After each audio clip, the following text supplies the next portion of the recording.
Good morning. I'm Kim McCleary, President and CEO of the Los Angeles World Affairs Council and Town Hall. Thank you all for joining us. And thank you so very many of you who have become new members, who have renewed your membership and made a donation. For those of you who are new to the Council Town Hall, we are a 501c3, nonpartisan, and our key mission is to inform our members and audiences about the most compelling international, national, and regional issues. We have pivoted from our in-person events to these live streams, which we're offering for free as a public service, which is why we can't do this without your support. So please stay tuned for about 30 seconds at the end of this program to find out how you can support us so that we can continue to bring you these quality programs. Thank you so much. For those of you who want to submit questions, we'll be taking them in about 20 minutes. There's a control panel on the right-hand side of the screen where you can type in your questions.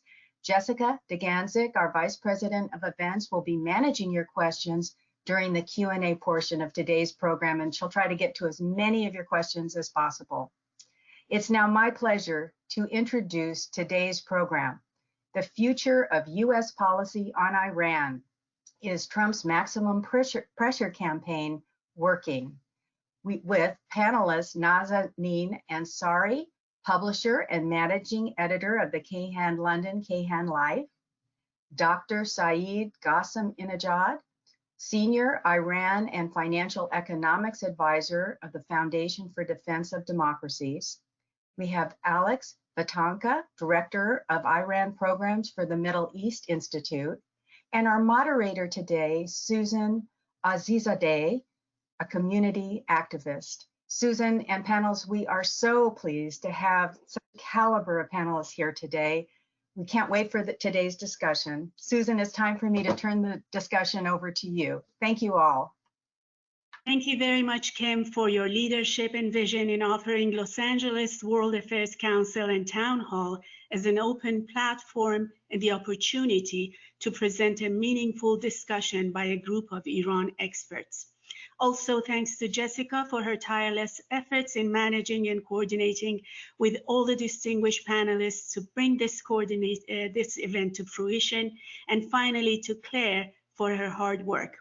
It is a pleasure to moderate this most intriguing topic with a distinguished panel. As we know, in the early 70s, the relationship between Iran and America was at its peak. One nation celebrating its 2,500 years of heritage and civilization, while the latter commemorating their bicentennial independence, exchanging collaborative economic, scholarly, and cultural missions. Very soon, that friendship took a dark turn when a group of extremists, in reaction to America's humanitarian efforts to allowing the dying, deposed Shah of Iran entry to America for medical treatment, took 52 Americans as hostage. The fiasco, lasting close to 444 days, broke all ties between the two countries, brought about Carter's loss of presidential race in the 1980 US presidential election to Ronald Reagan.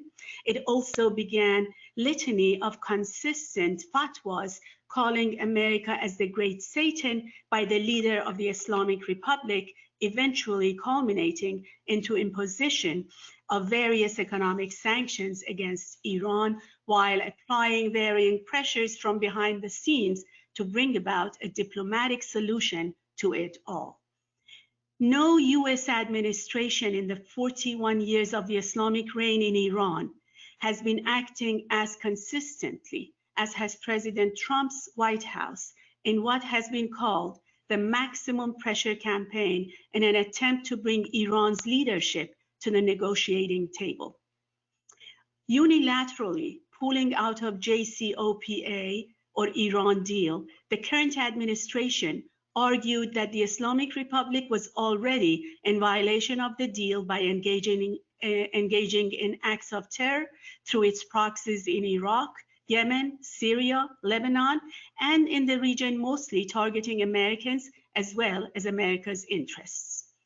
The effectiveness of the maximum pressure campaign remains a hotly debated issue, between the proponents of the withdrawal from the deal while subject to rebuke by the opponents, hoping that a Biden administration will once again take America back to the P5 table.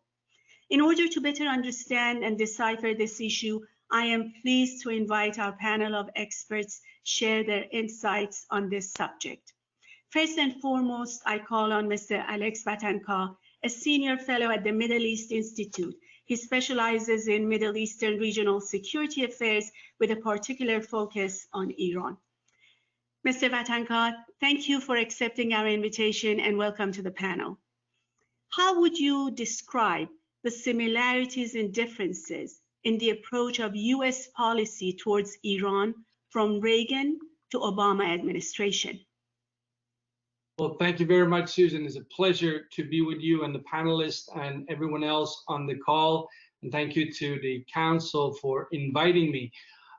Susan, to your point, I would say when I look back at the history of the 1980s, I am almost inclined to say as soon as President Reagan had gotten those 52 American diplomats home, he kind of forgot about the issue of Iran, this ally of the United States that had been a supporter of U.S. policies in the Middle East going back to 1941, if not before. And the Reagan administration did so for one simple reason. The new ruling elite in Tehran didn't have much time for the United States. In fact, didn't have much time for Iranian national interest. They were hell-bent and committed to a new, recently born Islamist militant ideology introduced by Ayatollah Khomeini. And the Reagan administration, frankly, had more important things to worry about than try and figure out who this new Iranian regime, what they were about. So what you have is, I think, in the early 80s, kind of a decision by Washington to sort of keep Iran away and get on with other things. But what happens later on in the same decade is the Cold War, we have to remember, still ongoing. And the Reagan administration decided to give the Iranian mullahs, the clerics in charge, another opportunity to consider Iran's national interest and come back and have some kind of diplomatic relationship with the United States. And this is my key point I want to say, Susan. They decided again, basically, to turn the United States down, and they put ideology over the basic national interest of Iran. And frankly, I think that has pretty much been the case throughout the last 41 years. The regime in Tehran chooses its ideology and its survival in Tehran over the basic needs of the Iranian people, including its national interest. And it didn't really change much with the Obama administration. You had a nuclear deal in 2015. That was an opportunity for Iran to start over again, to reconsider its, for example, regional policies. They didn't. So by the time the Trump administration came in 2017, this American president looked around and said, look, we've got a nuclear deal with them, but nothing really has qualitatively changed. They're still considering us an adversary. And, to solve that problem, you don't go to the White House, and it doesn't matter who's in the White House.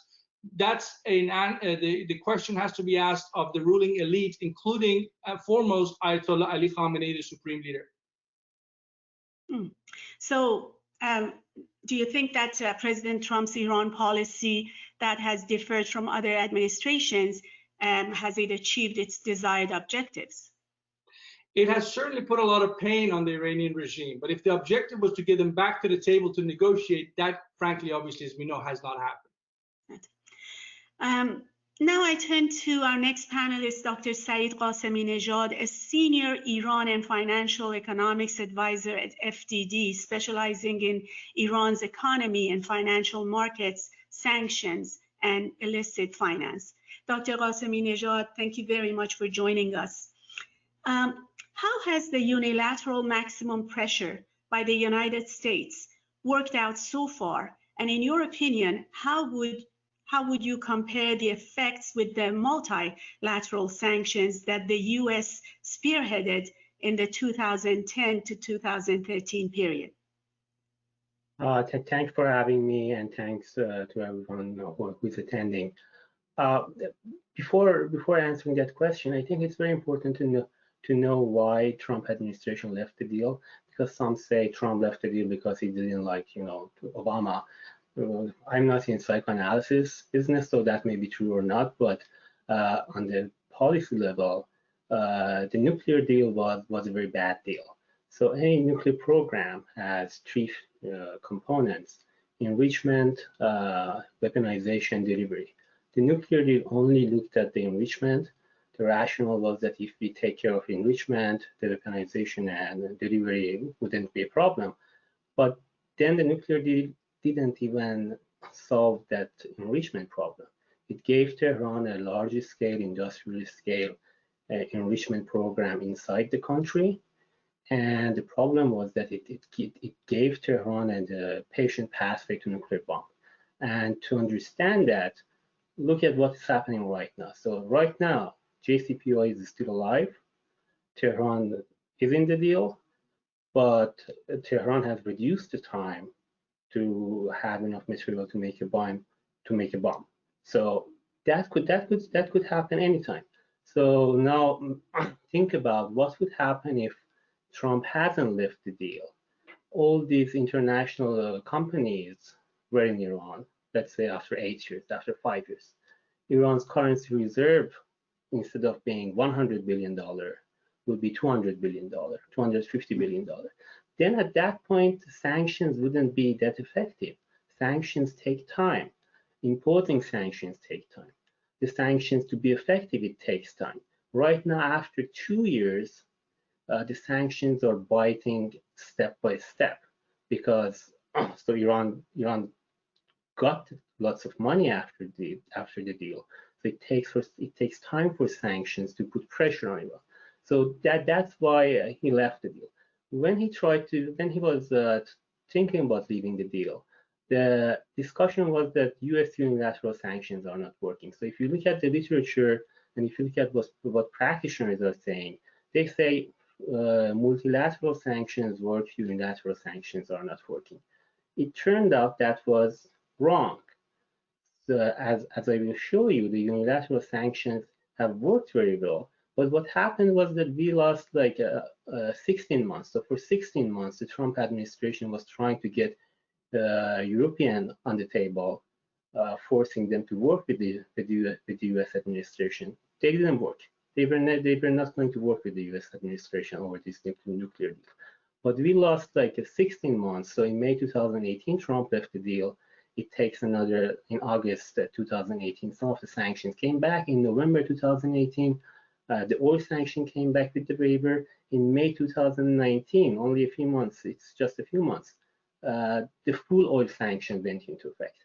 But even on that level, if you look at some of the macro variables, you will see that the sanctions actually have worked very well. So for example, let's look at the currency exchange rate. So when Trump came into office, $1 was 35,000 riyal. In May 2018, when he left the deal, $1 was around 60,000 riyal, 65,000 riyal. Right now, $1 is around 32,000 riyal.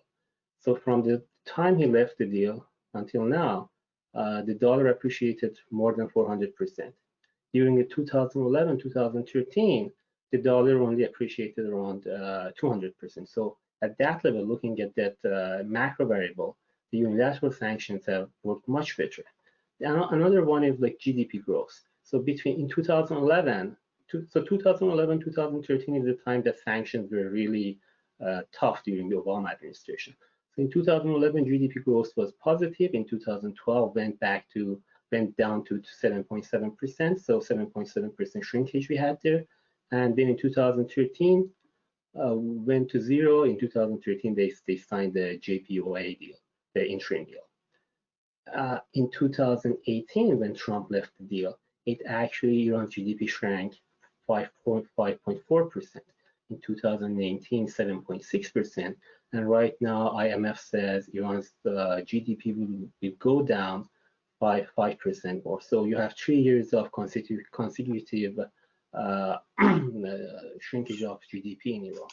Another measure, inflation. So in 2011 to 2013, inflation went from 20% to 34%, and then it went down. In 2017, it was 9%. After Trump left the deal in 2018, it was 31%. In 2019, it went to 41%. We can see the same thing in trade balance, oil export, and other macro variables. So the point is that despite what many experts said, that the unilateral sanctions would not work, they worked very well. And the key takeaway is that US unilateral sanctions are very effective because everyone wants to be in the US market, everyone wants to use a dollar, and everyone wants to use the US financial system. So whoever is in the White House in January 2021, he has a big leverage over not just Iran, over China, over Russia, over European countries, because they want to go and deal with Iran. American companies cannot go back there. How many won't allow many American companies to go there? So whoever comes in 2021, he has the leverage over these countries and companies, and he can get a better deal if he wants. Thank you. You answered my next question too. That what the Biden administration or another 4 years of Trump administration may do. I have another question for you. When at the onset of the Iran deal and all that money pouring into Iran, where did that money go? So there was a very good report, I think, in Reuters, that many of these deals went to Ayatollah Khamenei's business empires. So Iran has like this very small private sector, and then you have executive branch, and then you have IRGC business empire and Supreme Leader's business empire. The Supreme Leader's business empire is around $200 billion. So many of these deals either went to the Supreme Leader business empire or to the executive branch. So the executive branch are the state-owned companies. It didn't go to Iranian people. The money went to, and they significantly increased what they were spending on their foreign policy, expansionary foreign policy. So in Lebanon, in Iraq, in Yemen, in Palestine. So what they were doing was that they were spending this money to fund terrorism and other things. One thing I want to say about the next president, I think the best policy for whoever is the president is to let the sanction work, let the sanction erode the regime's financial power, its legitimacy, and let them to choose between collapse or surrender. The U.S. has the leverage. The U.S. doesn't need Tehran at this point. If the only reason that the Tehran is not building a bomb right now is that they're afraid of military attack against their nuclear facility. It won't change. If you give them a deal, it doesn't change. At any point in future, if there is a deal or there is no deal, the only thing that prevents them from going nuclear is that if they feel the moment they try to go to nuclear, there will be a military option. That's the only thing that can prevent them from going nuclear. Thank you. Ms. Nazenin Ansari, you are the managing editor of Kayhan London and Kayhan Life Publications, and producer and chief correspondent of VOA, and a prolific expert media authority covering in-depth news in Iran. My question is, how has U.S. maximum pressure policy been affected by European stance?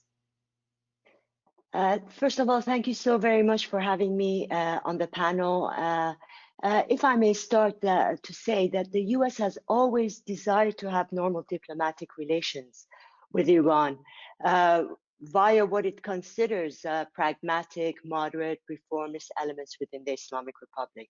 I mean, the U.S.'s approach to the Islamic Republic started even before the success of the revolution, and it was in a 2016 BBC Persian report that documents revealed that Mr. Khomeini was actually in touch with Carter administration, and there were discussions and to move forward. Certainly, the United States recognized the Islamic Republic, I think, within the first week of Mr. Khomeini, of Prime Minister Bazargan taking the government, control of the government. I think what it has been, and certainly throughout these past 40 years, one thing that has remained constant has been that we should try to amend and to help enable the Islamic Republic to mend its ways, to act as a normal country and not as a revolutionary cause. Certainly, under President Obama and the Joint Comprehensive Peace JCPOA, the Iran deal, after it was signed, Mr. Obama himself said that the truth is that Iran will be and should be a regional power. That was their understanding, and that they will not be measuring the deal by whether there is a change of regime or whether Iran will actually lessen its regional power. The key was to control the nuclear program. Now, what we saw as far as the talks between the United States and the Islamic Republic over the nuclear deal even began before President Obama, under George W. Bush and President Ahmadinejad's term in the office. I think what President Trump's maximum pressure policy dealt a blow to the deep state of the Islamic Republic, the Nizam, and its ability and capacity to export revolution and to spawn terrorism without fear of retaliation. I think that was one thing that was different between Mr. Trump's policy, which was geared towards changing the behavior in regional aspect, and and also decrease, not only to contain, but to push back the Islamic republics in Syria, in the Middle East, and North Africa. Mr. Trump's maximum pressure policy has dealt a blow to the deep state of the Islamic Republic and its ability to export the revolution. But one thing that it hasn't done, it hasn't been able to change the nature of the regime. Yes, the Nizam has lost its capacity to maintain its assets and networks in all those areas. And part of the uprising of the people, of young people in Lebanon, in Iraq, is that because Tehran doesn't have the money to buy the political support that it needs, and they don't have enough money to fund their terrorist and proxy networks. I think the aim has always been to bring back Iran to the community of nations by encouraging its rulers to an evolution of Iranian behavior. Certainly, the Europeans have also been on this track. But one thing that has been missing throughout has been advocates who would speak for the Iranian people. At the end of the day, each country, each government has the responsibility for its own nation, for its own national interest, as Alex mentioned. The only country that does not take the national interest of its people first is Iran. And if the Iranian is the Islamic Republic government, and if the government of Iran doesn't take the national interest of Iran and doesn't care for the suffering of the Iranian people, what hope is there for the Europeans to come and feel sorry for our state, or for the United States? It has to be done by the Iranians, and that's where we are today. And I think that what we see because of the campaign of public information by activists and also the fissures within the Islamic Republic has allowed more grievances to be heard, more schisms within the society itself. This has also, the Europeans have finally heard that as well. So there is one area that both the United States and the Europeans can work on, is that of human rights. And certainly Mr.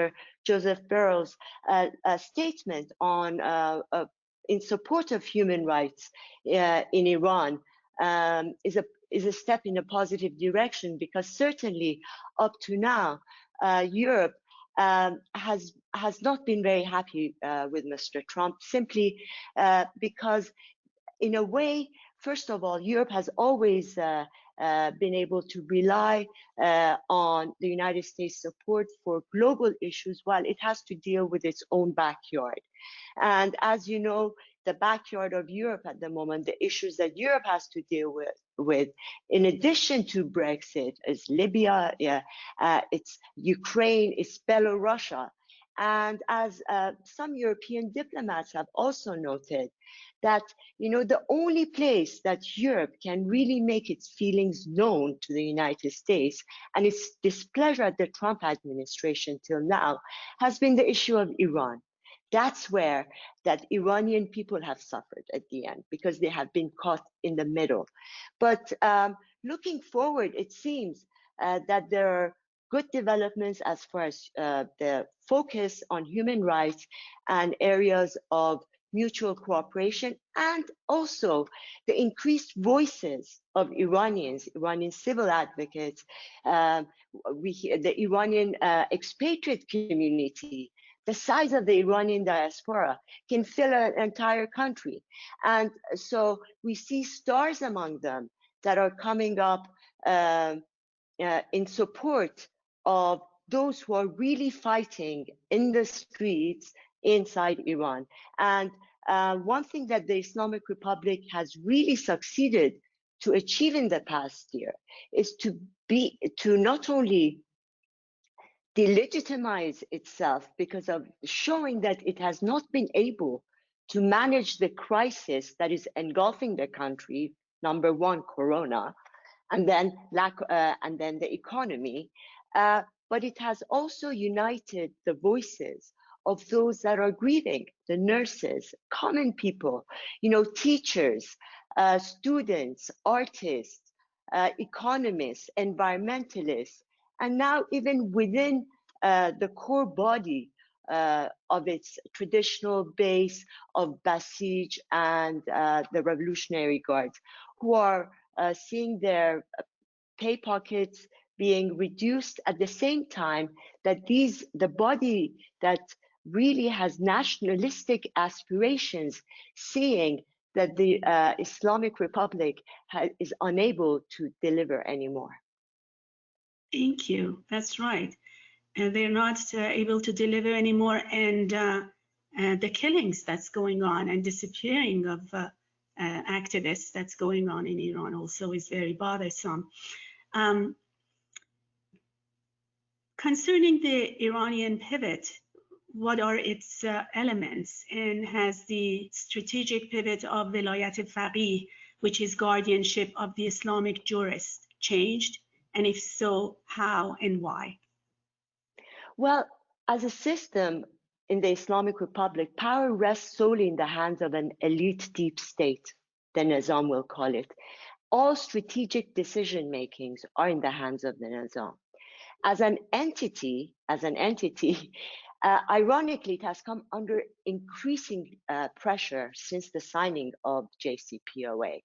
While Iran as a country has suffered under a crisis of mismanagement, pension crisis, banking crisis, labor crisis, much needed funds after the signing of JCPOA were diverted to networks and operations in Syria, Lebanon, Iraq, and Yemen. And so just as one example, by 2018, Iran multiplied its support for the Hezbollah group to $700 million a year. And this was basically a new figure, which was more than 3 times as much as previous estimates. And this was an estimate by the US Treasury Undersecretary for Terrorism and Financial Intelligence. So what we do see, first of all, is this crisis of legitimacy. All of this happened whilst Iran and the Islamic Republic have been mired in an existential struggle. For one camp, Iran is a vehicle for Islamic revolution on a global scale, while for the other, it's a country in need of sustainable development. Is Iran a country or a cause? And this is what has come. These are the plateaus that have been shifting in Iran. And since 2015, actually, we have seen an increase in labor protests, whereas in 2015, there were 400 labor protests. Like by 2017, there were 900. But these were also at the same time that there was rising inequality and large-scale corruption that brought out protests by teachers, nurses, bus drivers, industrial and agricultural workers, students, pensioners. And by 2017, these demonstrations started, that one demonstration started in Mashhad. It just spread to 100 cities and 100,000 protesters in just 48 hours. So the following strikes, both and protests in 2019 and 2020, we do see similar trends. One is the radicalization at the state of the society, and then also secularization. I mean, the radicalization you can really see through the slogans of the protesters. No reforms, no referendum, just strikes and revolution. That has been one slogan. The supreme leader lives like a god. We, the people, live like the beggars.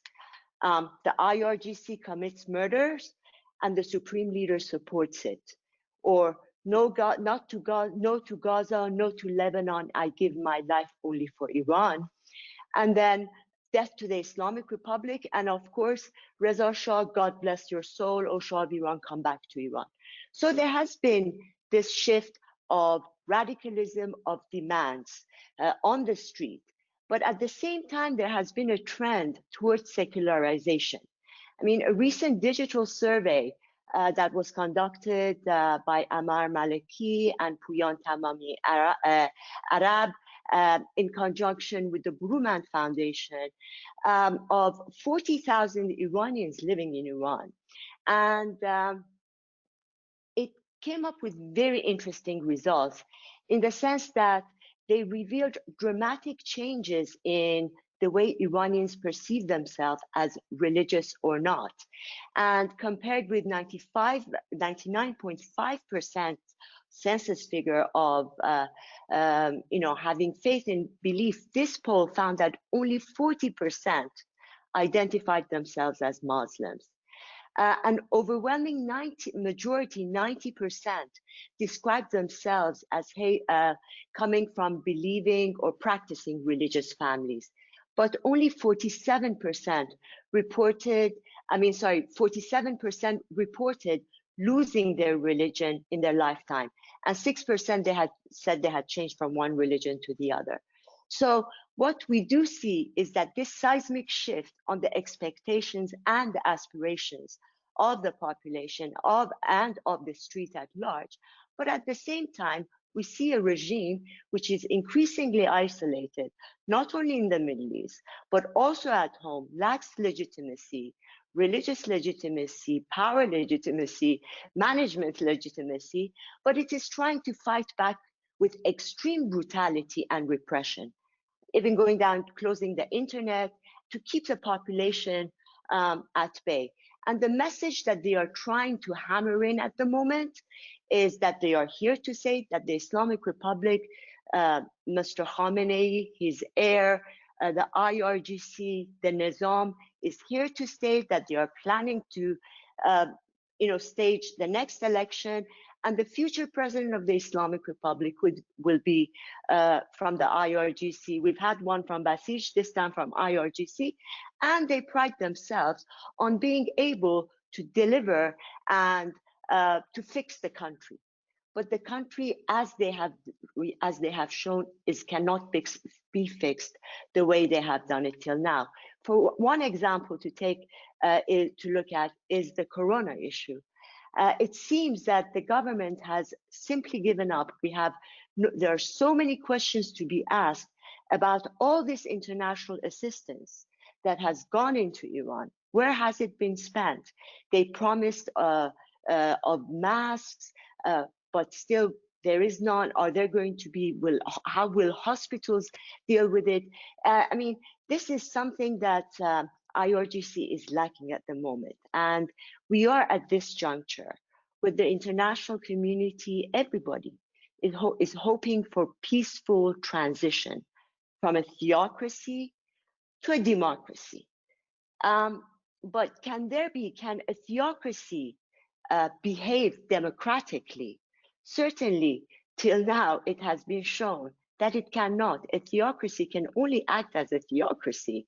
It is only a political system that is based on participation of the electorate, of citizens, that can act democratically. So here, this is where we are at this juncture. And the civil society, the political elite, there is a new vibrancy that is felt across and you can see it on the internet, you can see it on Twitter, Instagram, because they do know what they want. And the question remains that with all these strikes, all these sectors up in arms, how to go to the next stage of being able to connect them. And certainly on the side of the opposition, there have been demands such as the one recently as a new covenant by Reza Pahlavi, who has said that at the end of the day, power should not be the monopoly of one individual, whether it be in a monarchy or whether it be in a republic. So it is, and we are at a stage where power, it belongs to the streets. We have seen it in Europe, we have seen it in France, in America. And so this is where, hopefully, where the political elite of Iran, inside, outside, have to figure out a way of how to connect, how to work together, because they all know where they want to go. It's just to build the steps to go there. Mr. Vatanka, my question from you is, what would your recommendation be for the next president of the United States? Look, if you kind of, as you will probably hear in this panel and other panels, if you ask Iranian diaspora, what we want is probably continuation by and large of the pressure campaign, hoping that the Islamic Republic leaders will come to their senses. But obviously, the United States foreign policy is much broader than just one question, in this case, Iran. And I think, be it a Trump 2 presidency or a Biden presidency, what I think would be best, this is a personal view, obviously, what I think would be best for United States foreign policy and standing in the world is a return to multilateralism. I hear what Saeed is saying about how unilateralism has worked, and it certainly has in squeezing the Iranian economy. But frankly, it has not done what we wanted it to do, which is to change Iran's thinkings, calculations, or even footprint in the region. The Iranian presence in Iraq today is as strong as it was 2.5 years ago, or Syria, or Lebanon, or elsewhere. So, and you know, we can get into why that is. We can get into the fact that this is a regime that has enough to eat and couldn't care less about the rest of the people. Ayatollah Khamenei, who's been hiding in since March, he doesn't have to worry about the physical, personal sacrifices he has to make because there are sanctions on him. And he just, dismisses the pains of the people. We knew that before we went into maximum pressure. So how else can you change his calculations? Look, what we were talking earlier about the Reagan administration, one of the reasons why the Iranians, for example, to invoke Reagan, decided to end the Iran-Iraq war was because they felt the United States was suddenly putting muscle behind its decisions. And that was how Ayatollah Khomeini famously drank that cup of poison, and then they ended the Iran-Iraq war, which he could have ended years earlier. Just to give you an example of how reckless the Islamic Republic's foreign policy has been. In other words, if I had to, and I'm certainly not going to sit here and advocate for militarism in the Middle East. I will not do that. I don't think this country right now wants more war in the Middle East. I certainly don't think that's the right thing going forward. But the fact is the Trump administration very early on removed the option of war against the Islamic Republic. And that was the only thing Ayatollah Khamenei needed to hear. He couldn't care less about sanctions. He had faced American sanctions, pile on more sanctions, get the rest of the world to sanction. So what? I still have enough to eat. I mean, that's how the man thinks. He doesn't think about the well-being of 85 million Iranians. He thinks about his position and how he's going to pass on the baton to the next individual who's going to become his successor. I think that was a mistake by the Trump administration for removing the possibility of kinetically dealing with it. And number two, multilateralism. I think we need to go back, bring Europeans and many other countries, frankly, who share America's concerns and are worried about the Islamic Republic's long track record, walking on the rights and interests of its own people, but frankly exporting a very dangerous model to the rest of the Middle East. I mean, imagine a Middle East where the likes of the Revolutionary Guards become the future political leaders, if they enhance their position more so than they already have in Iraq, or they have already in the shape of Hezbollah in Lebanon. I mean, that is a nightmare scenario. We will deal with basically mafia-like states across the board in a very sensitive part of the world. So I would say for the next president of the United States or a Trump 2 administration is to go back to the idea of multilateralism. The United States has done all it could. At this point, I can't see how much more sanctions you could put on these guys. And Susan, let's not forget, the United States right now is engaged in a separate track of fighting with the likes of Russia and China. And I can guarantee you, there is absolutely zero appetite in Moscow or Beijing to see the United States policy on Iran succeed. They will give the Iranians reassurances. They'll buy just enough oil to keep that Iranian regime afloat, and they'll just do enough to make sure that U.S. embassy does not open up in Tehran. So we need to be sort of clear-eyed about what we're dealing with here. This is not a regime that came about yesterday. They've been at this for 41 years. And I think the best chance we have going forward is to go back to the notion of American leaders convincing the rest of the world, and I think a majority of states out there are concerned about the Islamic Republic, and bring them along instead of what I fortunately think has been a bit too much unilateralism, as successful as it has been economically. But going forward, we need to add to this. We need to broaden this, the sort of, if you will, the coalition against the Islamic Republic. And yes, to Nazanin's point, we certainly have to take the Iranian people's aspirations into account, which I don't think that this administration has done nearly enough on. And when President Trump occasionally has come out and said he's ready to talk to Khamenei, well, that sends exactly the wrong message. That sends exactly the wrong message. So yes, I think it's a mixed record for the Trump administration. If President Trump is reelected, I certainly think he needs to reconsider some of the things going forward.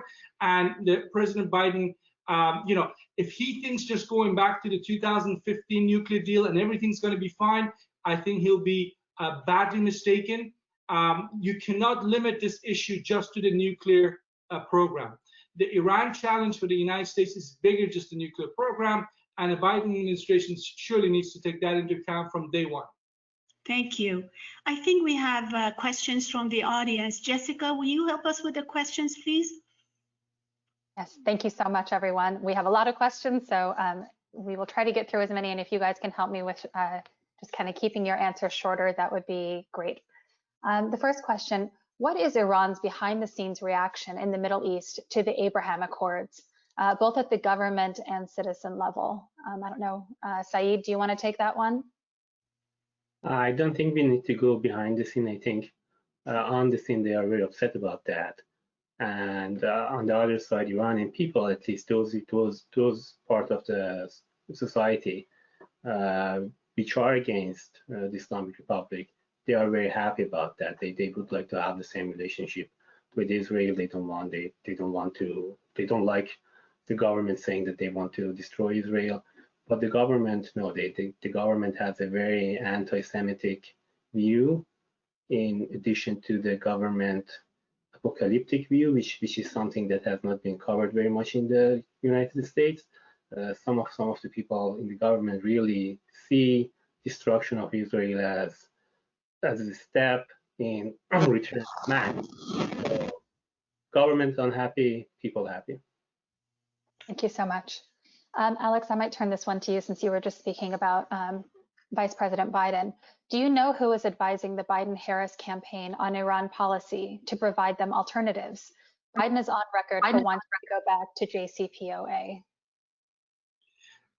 Thank you. Before I answer that one, I'll just remind everyone that Iran actually, despite the rhetoric, when push comes to shove, it has to bite the bullet. And, you know, a country like Oman has had relations with Israel for a number of years. And Oman is probably arguably the one country that has the closest relations among the Gulf states. So the Iranians didn't allow that issue of Oman-Israel relations to be in the way.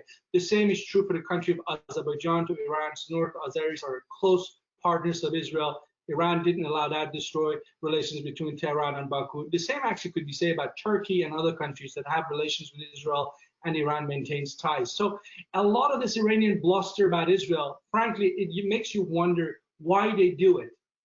And I want to go back to the point about how on earth do you serve Iranian national interests by pursuing this rejectionist position of the state of Israel, which has been a reality of the Middle East for decades now.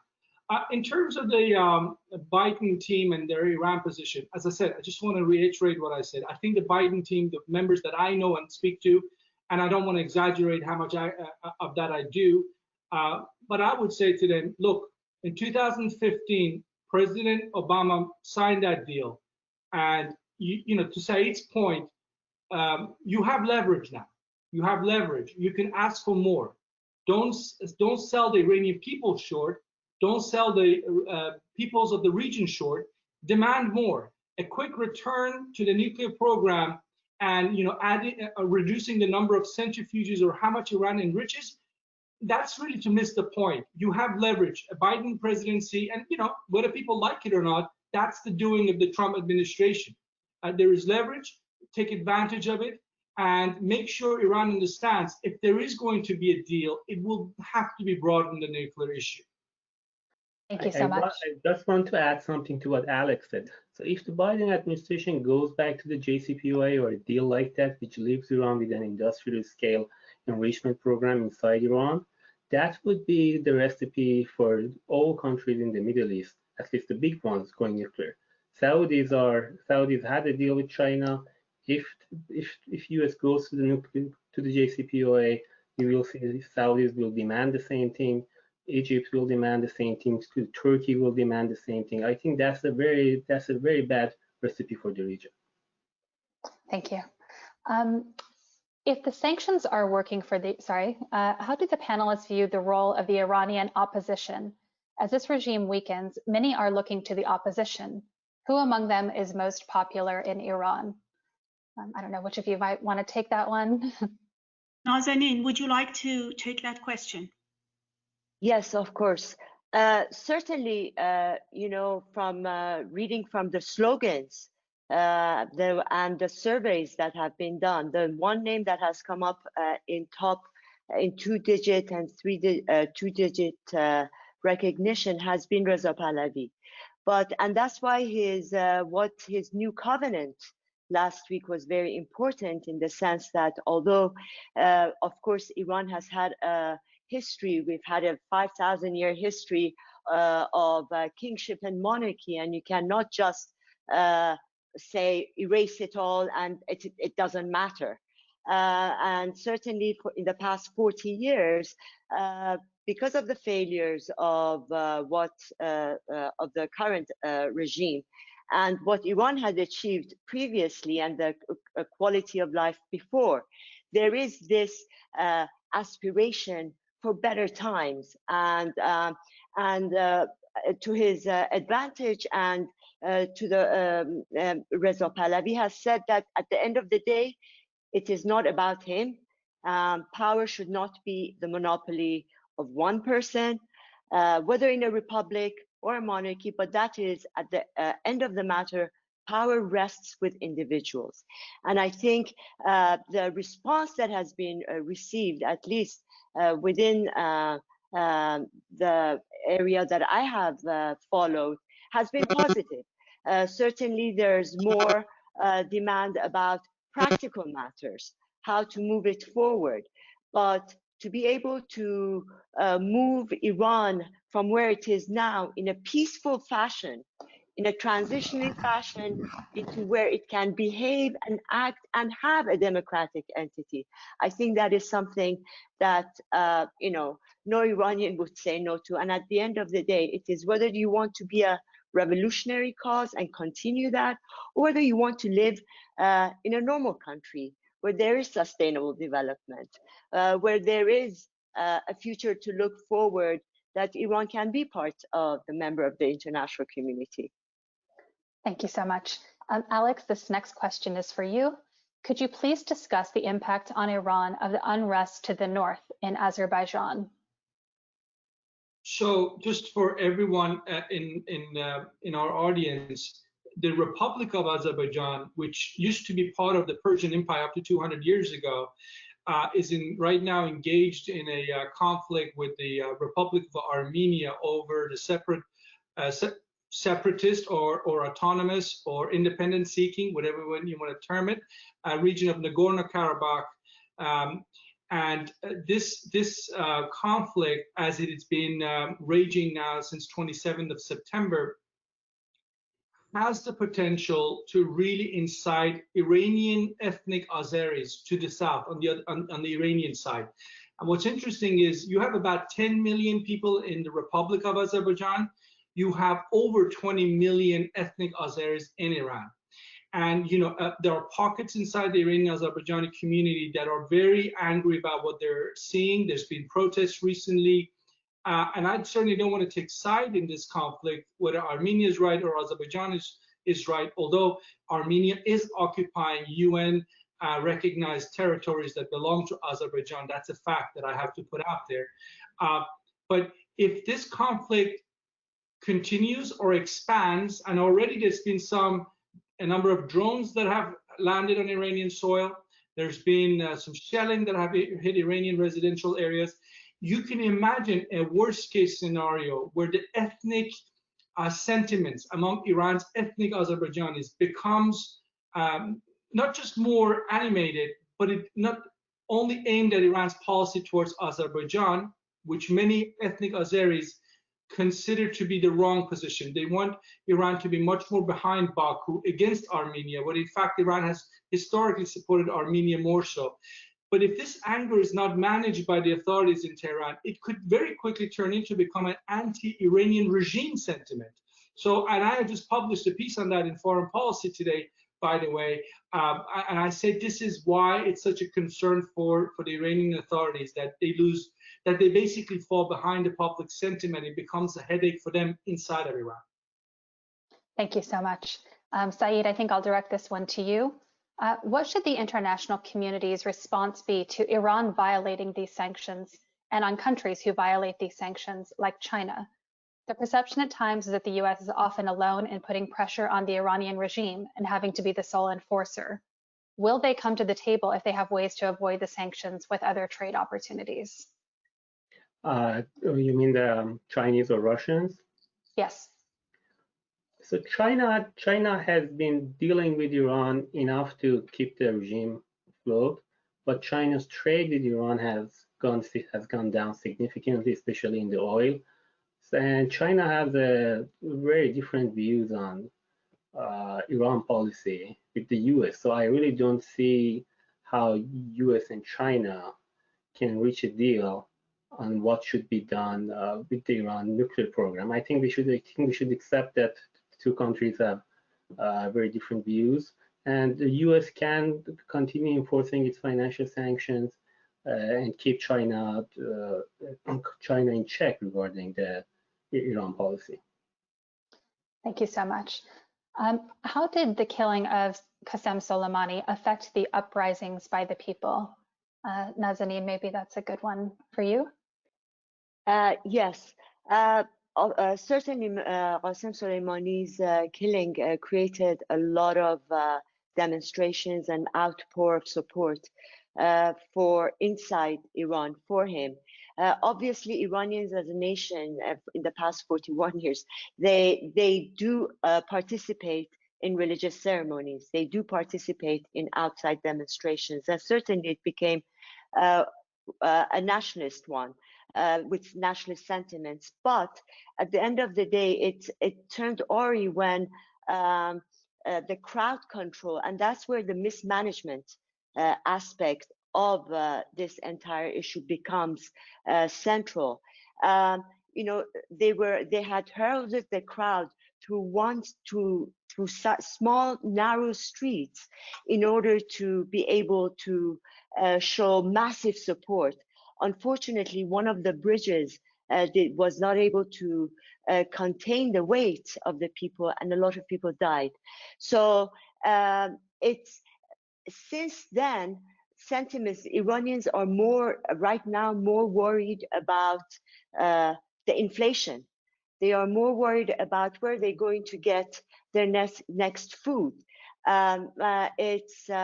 So this outpouring of sentiment that increased after Mr. Soleimani passed away, now it's no matter how much they're trying inside Iran to use him as a galvanizing symbol, it's not working.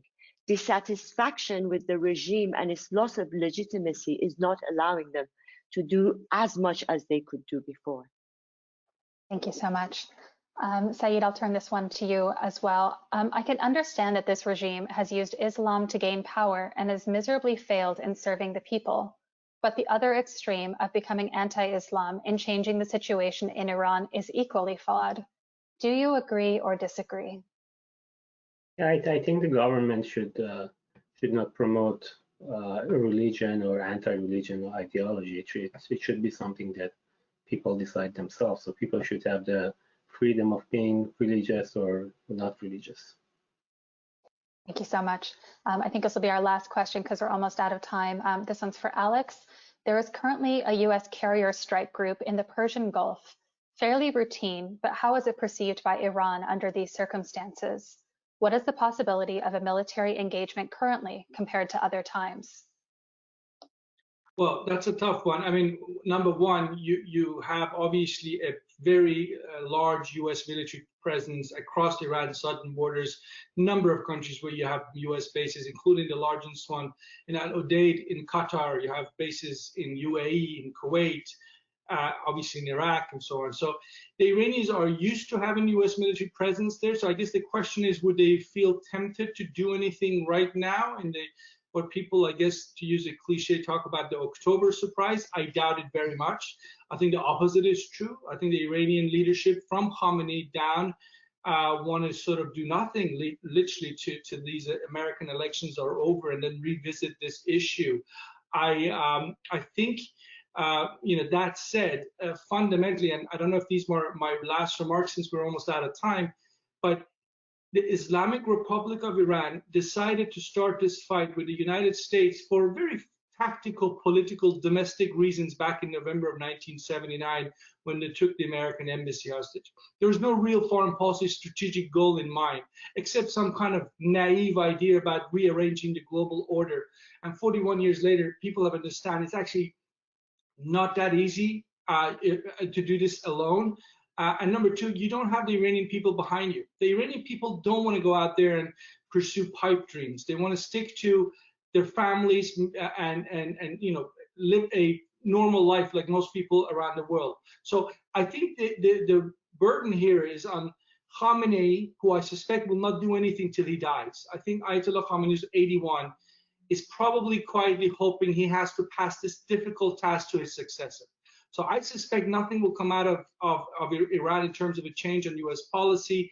Ayatollah Khamenei talks about, sometimes having what he calls, heroic flexibility. I think he once coined it, when he signed the nuclear deal or agreed to it in 2015. But don't expect more heroic flexibility from Khamenei. I suspect he wants to sort of leave this earth and let whoever takes over after him to deal with the issue of the United States. That's how stubborn the man is as a person. And that's how vindictive he is as a person. He really doesn't have much time for the United States. He blamed the United States for everything that goes wrong, and apparently seems to believe it. So that means really the ball is in Iran's court or in Tehran's court. So whether it's Trump, Biden, or somebody else, there's so much the U.S. can do unless the other side decides it's time it's time to change track. And I'll stop there, Jessica. Alex, thank you so much. Nazenin, Saeed as well. Susan, I'm going to turn this conversation back over to you. Thank you. Thank you very much. If there's anything last minute you want to add to this, please go ahead. We have a couple of minutes left. My only, if I may just add, when it came down to, the opposition and the figures, I mean, the figures out there, there's not one, there are many, many. There's Nasrin Sotoudeh, there is Masih Alinejad, there are campaigns, there are the dual nationals that are in jail in Iran. We shouldn't forget about them. The leaders, you can find them on the social media. And this is one thing that, which is positive about the Iranian state of political affairs, is that the ordinary people are becoming involved, and in his or her own way.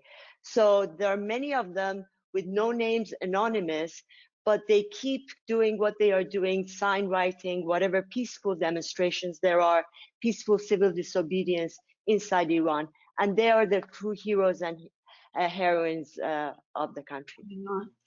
Well, we'll end this with the hopes for the freedom of Iranian people. Thank you very much for participating in this panel. Thank you, Kim. We appreciate the forum. Thank you very much. And, Susan, yes. Thank you so much for putting this together. Your leadership resulted in this wonderful program today. So thank you. And thank you to our very distinguished panelists. This was such an informed and very important discussion. So thank you. We'll have to have you back again. This is such a critical subject.